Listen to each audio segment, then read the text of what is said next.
Hello, everyone, and welcome back to another comforting session on the Easy English Practice channel. I'm Sarah, and I'm so glad you've chosen to spend this time with us. Hi, Sarah. Hello to all our listeners. I'm Mark. Whether you're listening during a break, on your commute, or just relaxing at home, we're happy to be here with you. Mark, it's always such a positive space when we chat. How has your week been shaping up? It's been a week of steady progress, Sarah. Some challenges, but mostly good. I'm feeling focused. How about you? I'm feeling thoughtful today. I've been reflecting a lot on how we spend so much of our time at work and the environments we're in.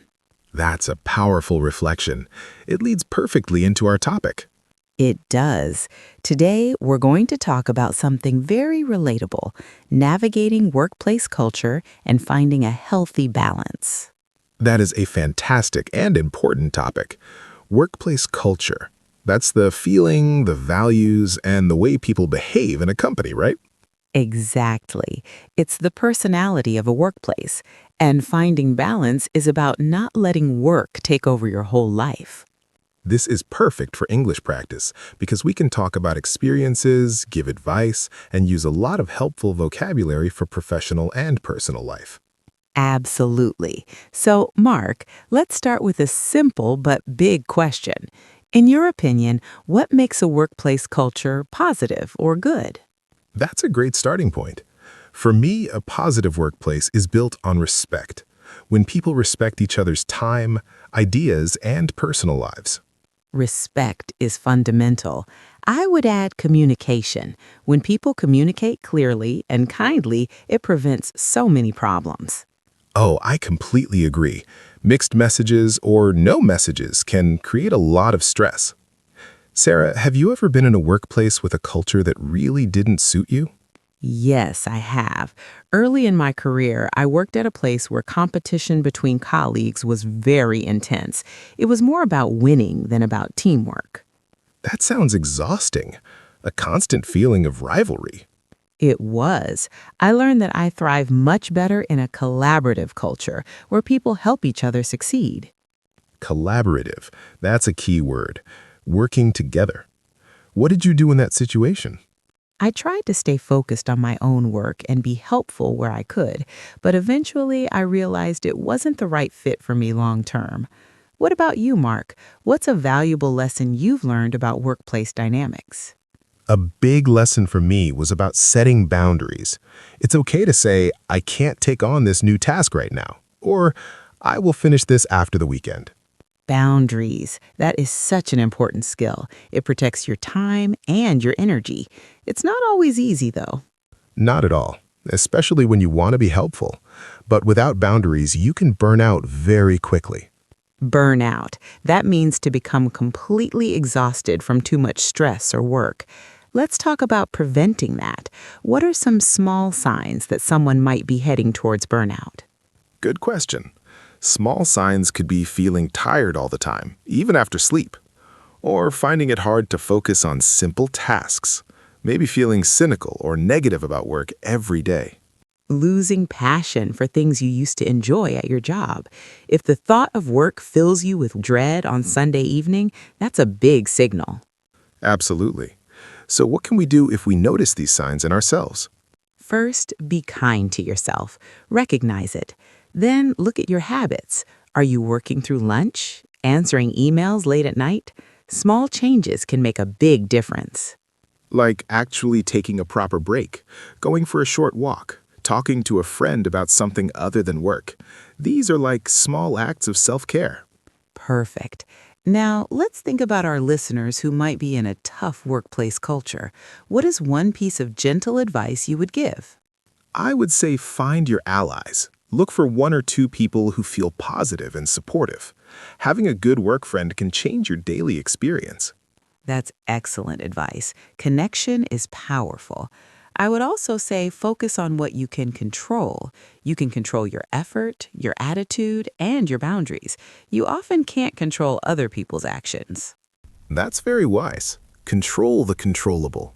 Let's switch to a more positive angle. What does your ideal work-life balance look like, Sarah? My ideal balance has clear lines. When my workday ends, I can truly disconnect and be present for my family, my hobbies, and rest. No guilt. Disconnect. That's a great word. Turning off the work part of your brain. My ideal includes time for creativity outside of work. It helps me feel like more than just my job title. Yes, you are Mark who enjoys painting, not just Mark the job role. It's about nurturing your whole identity. Exactly. Now let's help our listeners practice some useful English for this topic. Everyone, think about this question. Yes, what is one thing that helps you feel balanced or happy in your daily routine? It could be related to work or home. Try to answer in simple English. For example, drinking tea in the morning helps me feel calm.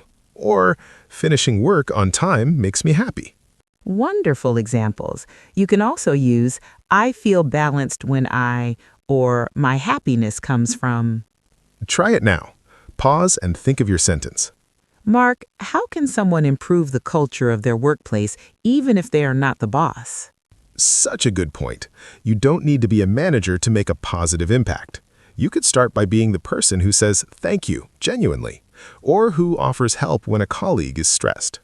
Being a source of positivity, celebrating small wins for the team. These things are contagious.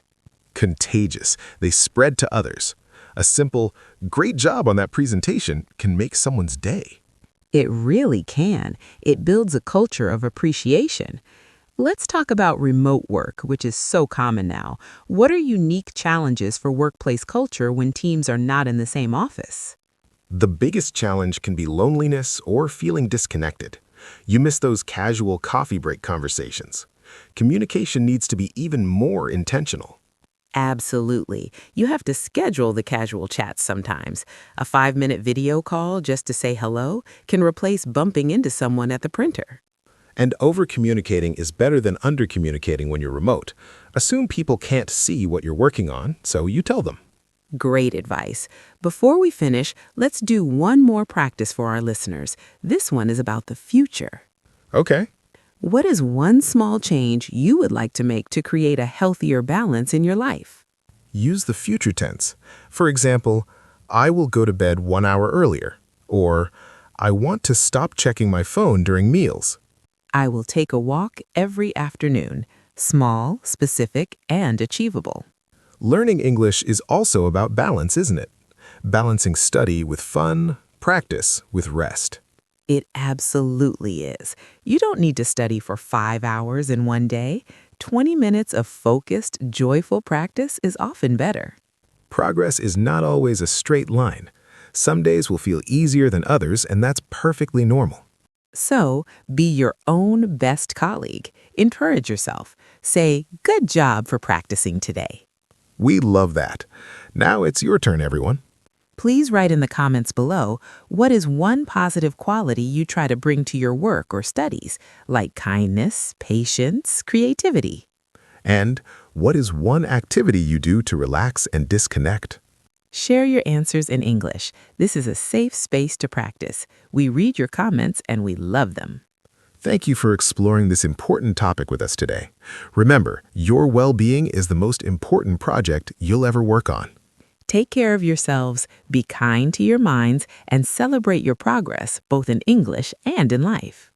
Don't forget to like this video if it was helpful, subscribe for more gentle practice, and share it with a friend who might need this conversation. Until next time, keep breathing, keep balancing, and keep practicing. Goodbye, everyone. You're doing great.